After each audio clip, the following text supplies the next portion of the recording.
प्यारे साथियों नमस्कार। बाल विकास की आज की 7वीं क्लास है। सभी पेड क्लास के साथियों का बहुत बहुत स्वागत है। साथियों, आज हम इस वीडियो में चर्चा करेंगे, भाषा और विचार पर बात किया जाएगा आज की सेशन में। साथ ही एरिक एरिक्सन के मनोसामाजिक सिद्धांत पर बात करेंगे। चलिए शुरू करते हैं।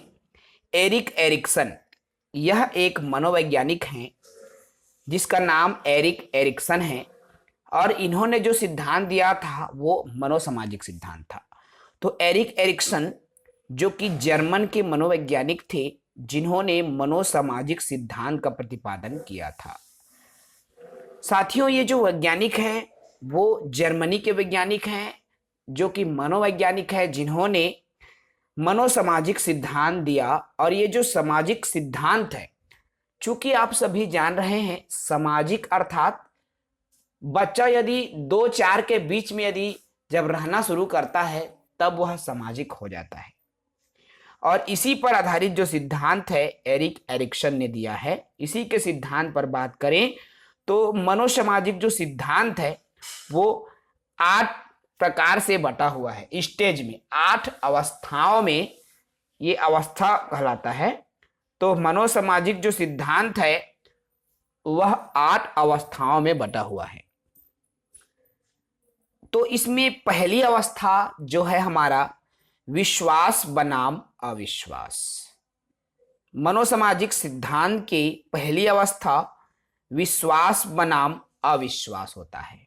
देखो, इसकी जो उम्र सीमा है, मनोसामाजिक सिद्धांत की जो उम्र सीमा है, जन्म से अर्थात 0 से 1.5 से 2 वर्ष के बीच की जो अवस्था है विश्वास बनाम अविश्वास की अवस्था कहलाता है। तो इस उम्र में क्या है भाई, बच्चों को प्यार मिलता है तो विश्वास की भावना विकसित होती है और बच्चों को अगर प्यार नहीं मिल पाता तो अलगाव की भावना आ जाती है। देखो, ये जो बहुत ही कम उम्र है, आप उम्र सीमा पर हमेशा याद रखेंगे, उम्र को पहले ध्यान रखिए, उसके हिसाब से ये ऑटोमेटिकली जो है बनते जाता है। तो 1.5 से 2 वर्ष का एक बच्चा है, यदि आप उस बच्चे को अच्छे से प्यार दोगे, वो छोटा बच्चा है, यदि आप उनको प्यार दोगे तब उनमें विश्वास की भावना आती है, वो आप पर बिलीव करता है। और यदि उनको अच्छे से प्यार नहीं मिल पाता तो वह अविश्वास से ग्रसित हो जाता है, जिससे कि उनमें अलगाव की भावना होने लगती है। ठीक है।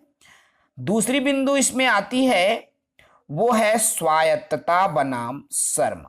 अब ये 2 से 3 वर्ष तक की उम्र सीमा होती है, स्वायत्तता बनाम शर्म। तो इस उम्र में बच्चे खुद कार्य करने की कोशिश करता है। देखो, स्वायत्तता बनाम शर्म मतलब 2 से 3 वर्ष की ये जो उम्र का बच्चा है वह स्वयं किसी कार्य को करने की कोशिश करता है। ठीक है। लेकिन यदि ऐसी स्थिति में यदि आप उनको डांट दोगे बच्चे को तो उनमें शर्म की भावना विकसित हो जाती है। इसलिए हमेशा आप कोशिश करना साथियों, जब छोटे बच्चे रहते हैं 2 से 3 साल के, तो उनको आप ऐसा कार्य दो जो बच्चे उस उम्र में कर सके, क्योंकि उनको शौक रहती है, उनकी रुचि रहती है कुछ करने की। 2 से 3 साल का बच्चा, और उसको डांटना नहीं है, ऐसे काम दो जिसको बच्चे करे, है ना। इससे क्या है, बच्चों में स्वायत्तता आती है। और यदि आप उसको डांट दोगे तो वही उनमें शर्म की भावना विकसित हो जाती है और इससे उसका विकास भी रुक जाता है। ठीक है। थर्ड पॉइंट इसमें आती है एरिक्सन का पहल बनाम दोष। तो पहल बनाम दोष क्या होता है, इसकी जो उम्र सीमा 3 से 6 वर्ष की होती है। कितना होती है भाई, 3 से 6 वर्ष की इसकी जो उम्र सीमा होती है। अब इस उम्र में क्या होता है, बच्चे के थोड़े बड़े होने पर जिज्ञासा बढ़ जाती है। देखो, ये जो 3 से 6 वर्ष का जो बच्चा है वह अब चीजों को देखता है तो उनकी जिज्ञासा होती है, उनके बारे में जानने लगता है, वो जानने की कोशिश करता है, वो उत्सुकता आ जाती है कि ये अगर हुआ तो कैसे हुआ। मान लो वो आग को देखा तो सोचने लगेगा कि आग कैसे निकल रहा है, आग को छूंगा तो क्या होगा, पानी को छूंगा तो क्या होगा, इस तरह से उनके मन में जिज्ञासा उत्पन्न होने लगती है, उत्सुकता उत्पन्न होने लगती है।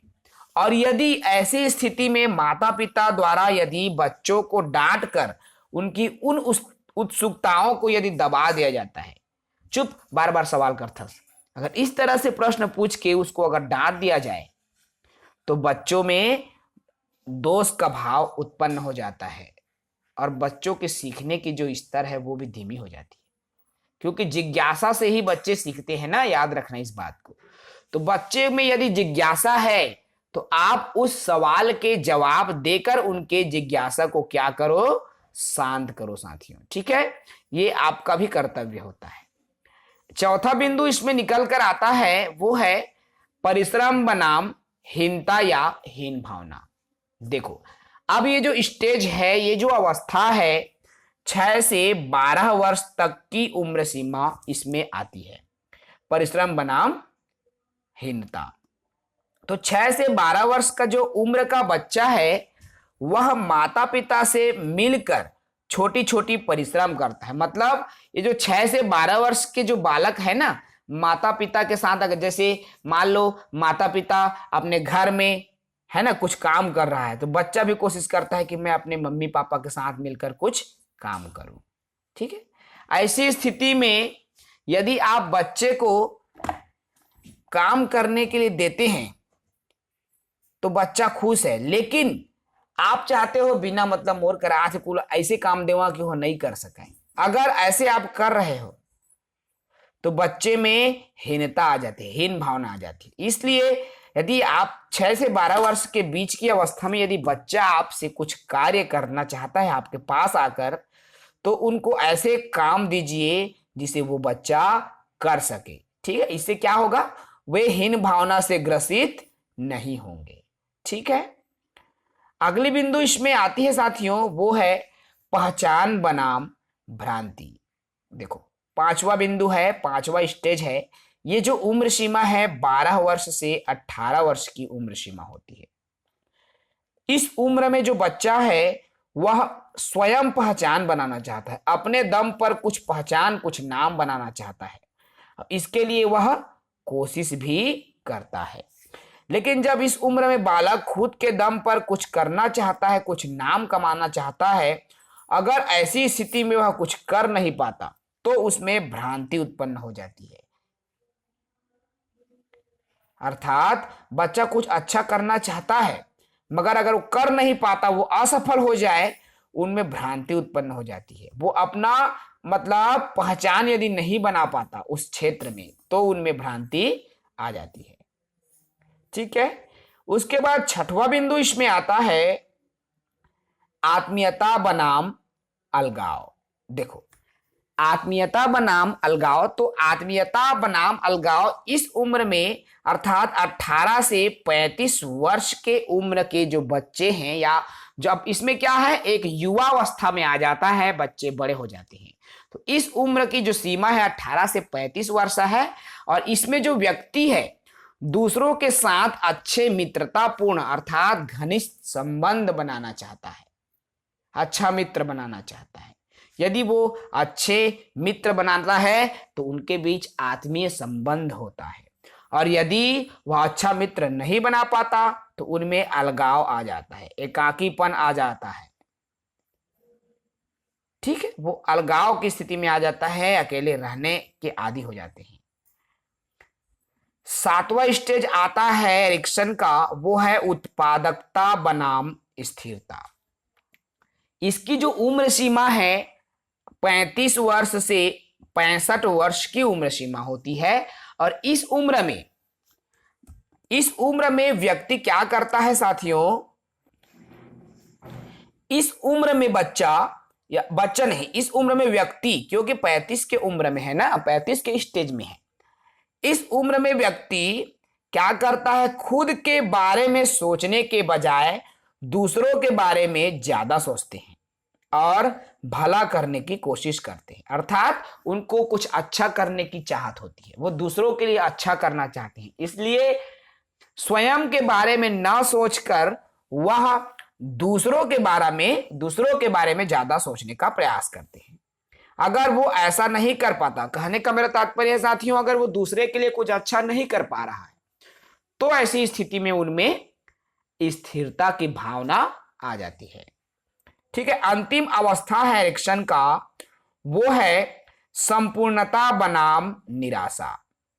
देखो, संपूर्णता बनाम निराशा मतलब संपूर्ण, भाई वो समग्र रूप में देखता है अपने जीवन में। तो इस उम्र में जो व्यक्ति है, जो 65 वर्ष, देखो 65 वर्ष की ये बाद की उम्र है। अब इस उम्र में व्यक्ति क्या चाहता है कि वो सोचता है कि मैंने अपने जीवन की कौन कौन सी इच्छाओं को पूरा किया है और कौन सी इच्छा मैंने पूरा नहीं कर पाया, मैं पूरा नहीं कर पाया। उसको लेकर वो निराश हो जाता है कि मैं अपने जीवन, होता है ना भाई, देखना मैं अपन लड़का पर ज्यादा कुछ नहीं कर पाए, ऐसा करके हमारे बड़े बुजुर्ग होते हैं ना, वो बोलते हैं मैं अपन जीवन में अपन घर के लड़का मन के लिए ज्यादा बहुत कुछ नहीं कर पाए, मतलब और कुछ करना रिसे, ऐसा कुछ बोलते हैं ना भाई। आज के समय में आप अपने घर में बड़े बुजुर्गों को देखेंगे तो जब ऐसी वो सोचता है ना तो वो निराश हो जाता है, क्योंकि अगर वो घर में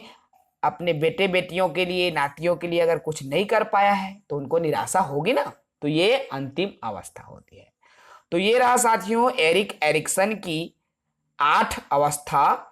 और मैं आपको बता दूं अगर इसको आपको याद रखना है, पहले क्रम को याद रखें क्योंकि ये उम्र सीमा के आधार पर है ना। तो इसको कैसे, विश्व पपरी आउस आउस, ये विश्व पपरी आउस 1 2 3 4, देखो विश्व 5 6 7 और एक भी यहां पर चूक गया है। संपूर्णता तो है ही, ठीक है, उत्पादकता भी इसमें शामिल है। तो ये 8 होगा भाई, ये इसी फॉर्मूला विश्व परिपह आउस, हाँ परिपह आएगा यहां पर, ये 8वां पॉइंट। तो क्या हो जाएगा, विश्व परिपह आउस, ये फॉर्मूला है विश्व परिपह आउस, विश्व परिपह आउस। इसी फॉर्मूला, इसी ट्रिक को लेकर आपको क्रम से याद करना है, ठीक है। इसी ट्रिक पर आप काम कीजिए, एरिक एरिक्सन का है, मैंने इसी ट्रिक से पढ़ा था और हम जो पढ़ते हैं वही आपको पढ़ाते हैं। अब बात करेंगे अगले टॉपिक जिसका नाम है भाषा और विचार। भाषा जिसको लैंग्वेज कहते हैं, विचार जिसको चिंतन का नाम भी दिया जाता है, थिंक भी इसको बोलते हैं, ठीक है। देखो भाषा और विचार क्या होता है, भाषा सब जानते हो ना, यह एक क्या है, भाषा संवाद और संप्रेषण का माध्यम है। हम अपने विचारों को आदान प्रदान करने के लिए ही भाषा का उपयोग करते हैं, है ना भाई। चलिए देखो, भाषा के माध्यम से व्यक्ति अपने विचारों का आदान प्रदान करता है। भाई हमारे में जो थॉट्स आ रहे हैं, जो विचार आ रहे हैं, यदि हमें अपने विचार को दूसरों को बताना है तो कैसे बताओगे?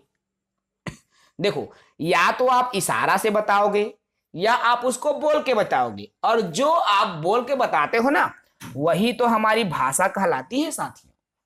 अपने जो विचार है उसको जब आप बोल के व्यक्त करो, देखो ये भाषा सिर्फ बोलकर ही व्यक्त करना नहीं है ना, अपने विचारों को जब बताते हो तो वही भाषा है, चाहे बोलकर बताओ या संकेत में बताओ, ठीक है। अर्थात लिखित और मौखिक दोनों होती है भाषा। और विचार क्या होता है भाई, तो जो मन में जो थॉट्स आते हैं ना, जो मन में जो आइडियाज आते हैं कि क्या बोलना है, ठीक है, वही आइडियाज, वही तो है हमारा चिंतन या वही हमारा विचार है, ठीक है। तो ये जो भाषा के माध्यम से जब हम अपने विचारों को आदान प्रदान करते हैं तो इसमें क्या होता है, संवेदनशील अवस्था प्राथमिक बचपन है। अर्थात प्राथमिक बचपन में ही हम अपने भाषा विकास करते हैं, ये हमारी भाषा विकास की अवस्था है और इसे पूर्व बाल्य अवस्था का नाम भी दिया गया है। इसी अवस्था में भाषा सीखा जाता है। अब भाषा विकास के जब सिद्धांत पर आते हैं, भाषा विकास पर जब बात करें तो बहुत सारे, देखो इसमें जीन पियाजे हैं, वाइगोत्स्की हैं, नॉम चोम्स्की हैं, तो इन्होंने भाषा विकास के सिद्धांत दिया है। अब एक एक करके हम उन्हीं के सिद्धांत पर आते हैं। सबसे पहले हमारा सिद्धांत आता है जीन पियाजे का सिद्धांत। भाषा पर सिद्धांत दिया था ना, भाषा और विचार, इन्हीं दोनों पर जीन पियाजे ने क्या कहा था साथियों। देखो ये जो 3-4 है ना, उसको आप रट लेना मेरे दोस्त, रट लेना, चाहे आप सीजी टेट के साथी हो या शिक्षक भर्ती के साथी हो, गारंटेड यहां से प्रश्न आते ही हैं भाषा और विचार से। तो जीन पियाजे ने क्या कहा था भाषा और विचार पर, पहले विचार आता है फिर भाषा आता है, ये पियाजे ने कहा है। जीन पियाजे ने कहा कि सबसे पहले विचार आता है, मतलब हम जो चीजें भाषा के रूप में बोल पाते हैं ना, उसको पहले विचार लाते हैं मन में कि क्या बोलना है। हमारे दिमाग में एक विचार उत्पन्न होता है और उसी विचार को हम भाषा के रूप में कह पाते हैं। ये कहना है जीन पियाजे का। अर्थात पहले विकास होता है फिर भाषा आती है, समझ रहे हैं, फिर पहले विकास होगा फिर भाषा आती है, ये जीन पियाजे का कहना है। इसके अलावा जीन पियाजे ने कहा कि अहम केंद्रित या आत्म केंद्रित की बात की गई। आत्म केंद्रित मतलब स्वयं में ये केंद्रित है ना, अर्थात आत्म केंद्रित मतलब खेलते खेलते कुछ बोलते रहना। देखो शुरुआत कैसे होती है, भाषा की शुरुआत कैसे होती है, किसी बालक में, बच्चा जो है कुछ खेल रहा होता है, अपने से बात कर रहा होता है। आपके घर में अगर बच्चा होगा ना, आप देखना, आप उसको कोई भी खिलौना दे दोगे, जैसे एक बच्चे को मैंने गाड़ी दे दिया, बच्चा ऐसे बच्चा खुद करता है, खुद से वो बात करने लगी ना, भागो भागो वो मेरा गाड़ी आ रहा है भागो, ऐसे खुद बोलता है ना, वो दूसरे नहीं है, वो स्वयं से बातचीत कर रहा है। यही तो आत्म केंद्रित है, स्वयं से बातचीत करना, ठीक है। उसके बाद देखो, अब जीन पियाजे ने तो कहा कि विचार पहले आता है फिर भाषा का जन्म होता है, ठीक है। अर्थात इसमें सबसे पहले विकास होगा फिर बच्चा सीखता है, ये जीन पियाजे के सिद्धांत है। अब हम बात करेंगे लेओ वाइगोत्स्की का सिद्धांत। तो लेओ वाइगोत्स्की ने क्या कहा है, देखो लेओ वाइगोत्स्की ने क्या कहा है कि अब ये अलग मनोवैज्ञानिक है ना, हमने अभी जो देखा वो अलग थे। अब हम देखते हैं लेओ वाइगोत्स्की। लेओ वाइगोत्स्की ने कहा कि पहले भाषा और विचार अलग अलग होते हैं। देखो वाइगोत्स्की ने क्या कहा कि भाषा और विचार सबसे पहले तो वो अलग अलग होंगे और बाद में वो आपस में मिल जाते हैं, ये वाइगोत्स्की ने कहा। क्या कहा, देखो इन्होंने कहा वाइगोत्स्की ने कि सबसे पहले भाषा और विचार अलग अलग होते हैं, वो बाद में एक हो जाते हैं। अर्थात 2 वर्ष के बाद भाषा और विचार एक दूसरे पर निर्भर हो जाता है। मतलब कहने का क्या तात्पर्य है, बच्चा जब 1 से 2 वर्ष का होता है तब भाषा और विचार दोनों अलग अलग होते हैं, लेकिन बच्चा जब 2 वर्ष की उम्र में पहुंचता है तो भाषा और विचार पूरी तरीके से एक दूसरे से मिल जाते हैं, एक दूसरे पर निर्भर हो जाते हैं, ये लेओ वाइगोत्स्की ने कहा। और इन्होंने कहा कि सबसे पहले वो सीखता है फिर उनका विकास होता है। जबकि देखो, जबकि जीन पियाजे ने कहा पहले विकास होता है फिर सीखता है, लेकिन लेओ वाइगोत्स्की ने कहा पहले सीखता है फिर विकास होता है। मतलब दोनों एक दूसरे से विपरीत बात कर रहे हैं ना यहां पर। ये अपना व्यक्तिगत विचार है भाषा और चिंतन के संबंध में, ठीक है भाई। अब हम बात करें बीएफ स्किनर के सिद्धांत की कि बीएफ स्किनर ने क्या बात कही है भाषा और विचार को लेकर। तो देखो स्किनर क्या है भाई, व्यवहारवादी सिद्धांत देने वाला है। अर्थात व्यवहारवाद का सिद्धांत स्किनर ने दिया था और भाषा के विकास का सिद्धांत भी स्किनर ने दिया है। इसको याद रखना। व्यवहारवादी सिद्धांत के अनुसार भाषा का विकास अधिगम सिद्धांत के अनुसार सिद्धांत क्या कहता है? साहचर्य। देखो, बीएफ स्किनर के आधार पर हम बात कर रहे हैं ना, तो साहचर्य, इसमें भाषा का विकास कैसे होता है किसी भी बालक में? तो सबसे पहले साहचर्य होगा, अर्थात ठोस को शब्द से जोड़ पाना। जैसे जैसे मान लो बच्चा देखता है गाड़ी, अब गाड़ी एक शब्द है, इस गाड़ी को बच्चा कोई भी गाड़ी से जोड़ पा रहा है, ठोस वस्तु से। ठीक है, कोई भी बच्चा जब उसको ठोस वस्तु से जोड़ पा रहा है कि हाँ ये गाड़ी है, तब क्या होगा? वो साहचर्य स्थापित कर पा रहा है, अर्थात ठोस को शब्द से जोड़ पा रहा है। ठीक है, उसके बाद साहचर्य जब वो सीख जाता है, ठोस को जोड़ना सीख जाता है, उसके बाद वो अनुकरण भी करता है, अर्थात ठोस शब्द का बड़े का। देखो, अब बड़े लोग घर में जो माता पिता है, दादा दादी हैं, घर के जो बड़े हैं, उनके शब्दों का उपयोग अनुकरण के माध्यम से करता है बच्चा। ठीक है, ये स्टेज है ना। उसके बाद क्या करता है बच्चा भाई? पुनर्बलन करता है। अब पुनर्बलन मतलब क्या है? बच्चा सही बोले तो गुड। अब देखो, बच्चा अगर कुछ सही बोल लेता है, ये हमारी जिम्मेदारी है ना। पुनर्बलन मतलब हम मोटिवेट उनको हम करते हैं, कैसे?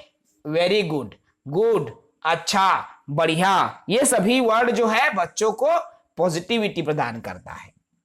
ठीक है, उसके बाद भाषा विकास में अनुकरण और पुनर्बलन को भी महत्वपूर्ण माना गया है। भाई बच्चे अनुकरण करके सीखते हैं ना। भाषा सीखता कैसे है? माता पिता, दादा दादी, नाना नानी, अड़ोस पड़ोस सब बात कर रहे हैं जिस भाषा में, बच्चा उसी भाषा को तो सीखेगा ना, कि दूसरी भाषा सीख जाएगा? नहीं सीखेगा मेरे दोस्त, उसी भाषा को सीखेगा जिस भाषा में हम बातचीत करते हैं। अब मान लो एक छोटा सा बच्चा है, छोटा बच्चा को आप किसी जंगल में ले जाकर फेंक दो, भाई जंगल में आप उसको छोड़ दो, क्या बच्चा भाषा सीख पाएगा? नो, वो भाषा नहीं सीख सकता। इसका उदाहरण मोंगली वाला जो सीरियल आता था ना, कार्टून वाला, उसको आप देखना, ई उआ बस करता था, उसको भाषा नहीं आता है ना, उआ उआ बस करता था, उसको भाषा नहीं आता। क्यों? उसको भाषाई परिवेश मिला ही नहीं। अब भाई वो क्या, शेर, भालू, बिल्ली, कुत्ता, सियार, बंदर, उसी की भाषा थोड़ी सीखेगा वो। उनकी मतलब इंसानों की अलग भाषा होती है, और बच्चा उसकी भाषा नहीं सीख पाया। क्यों? उसको वो परिवेश नहीं मिल पाया। तो इसी को कहते हैं अनुकरण बेहद जरूरी है भाई भाषा विकास में। अनुकरण से ही बच्चा सीखता है। और पुनर्बलन, अब वो जंगल में आप बच्चे को छोड़ दिए हो, कौन बोलेगा वाह, कौन बोलेगा शाबाश, कौन बोलेगा गुड, कौन बोलेगा बहुत बढ़िया? शेर भालू थोड़ी बोलेंगे, वो तो हाव हाव करते हैं, खा पी डालेंगे, चाप चुपी देंगे दादा, है ना। तो ये होता है, परिवेश से बच्चा सीखता है। इसी तरह से मैं भाषा विकास की क्रम की जब बात करता हूं ना, तो भाषा विकास की क्रम होती है, सबसे पहले उद्दीपन, फिर पुनर्बलन, फिर अभ्यास किया जाता है। ठीक है, तो ये किसका कथन था भाई? बीएफ स्किनर का। अब हम बात करें नॉम चॉम्स्की का, कि नॉम चॉम्स्की ने भाषा और चिंतन पर क्या बात कही है। तो देखो क्या बात कही है मेरे दोस्त। नॉम चॉम्स्की ने कहा कि बच्चे में भाषा सीखने की जो क्षमता होती है ना, वो जन्मजात कहा। नॉम चॉम्स्की, याद रखना भाई, जन्मजात की बात चॉम्स्की ने की है मेरे दोस्त, याद रखियो इस बात को। तो नॉम चॉम्स्की ने कहा कि भाषा सीखने की क्षमता जन्मजात। अब देखो यहां पर जब चॉम्स्की ने कह दिया कि जन्मजात, अब जन्मजात हो गया मतलब दिमाग में वो पहले से चीज है, वो क्या है, एक डिवाइस है। उसने कहा कि भाषा सीखने की क्षमता जन्मजात है, और व्यक्ति के दिमाग में, बच्चे के दिमाग में एक डिवाइस लगा होता है जिसे एलईडी कहा जाता है। क्या कहा जाता है? एलईडी, जिसे भाषा अधिग्रहण यंत्र, लैंग्वेज एक्विजिशन डिवाइस कहा जाता है। ठीक है, ये कहा नॉम चॉम्स्की ने। इन्होंने और क्या कहा कि वे जिस किसी की भी भाषा सुनते हैं उसी व्याकरण को सरलता से सीख जाते हैं। मैंने कहा अभी, आप मान लीजिए सीजी में आप बच्चे को रखोगे, बच्चा छत्तीसगढ़ी सीखेगा। आप मान लीजिए एमपी में रखोगे, हिंदी भाषी राज्य में, बच्चा हिंदी सीखेगा। आप तमिलनाडु में रखोगे, बच्चा तमिल भाषा सीख जाएगा। आप किसी मान लीजिए आप अमेरिका में बच्चे को रखोगे तो बच्चा अमेरिकन लैंग्वेज सीखेगा, इंग्लिश भाषा सीख जाएगा, है ना। अर्थात बच्चा जिस भी भाषा को सुनता है उसी भाषा को सरलता से सीख जाता है। ठीक है भाई, समझ गए भाषा पर मनोवैज्ञानिकों के क्या क्या विचार थे। और याद रखना भाई इस बात को, ठीक है। इसको मैं रिपीट करवा देता हूं एक बार, 2 मिनट है भाई, एनालिसिस फटाफट करेंगे। सबसे पहले जब बात आती है जीन पियाजे की तो याद रखना सबसे पहले विचार आता है फिर भाषा आता है। जीन पियाजे ने कहा पहले विचार आया फिर भाषा आया, इंपॉर्टेंट चीजें हैं, याद रखना, ठीक है। उसके बाद में लेओ वाइगोत्स्की ने कहा, क्या कहा कि पहले भाषा आता है। अर्थ देखो, लेओ वाइगोत्स्की ने क्या कहा, पहले भाषा और विचार अलग होते हैं, बाद में एक हो जाते हैं, ठीक है। उसके बाद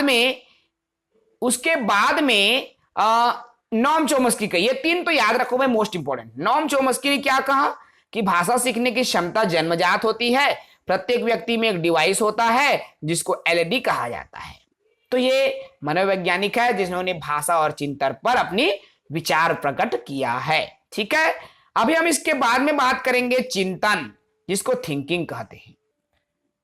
साथियों ये जो चिंतन वाला चैप्टर है ना, हम अगला वीडियो में देखेंगे, क्योंकि हमारा वीडियो ज्यादा बड़ा हो जाएगा और हम चाहते हैं कि 25 से 30 मिनट का ही हम आप सभी के लिए वीडियो रखें, क्योंकि कम वीडियो रहेगी, कम लंबा रहेगा तो आपको प्रिपरेशन करने में भी आसानी होती है, ठीक है। तो वीडियो कम रखेंगे ताकि आपकी अच्छी तैयारी हो सके।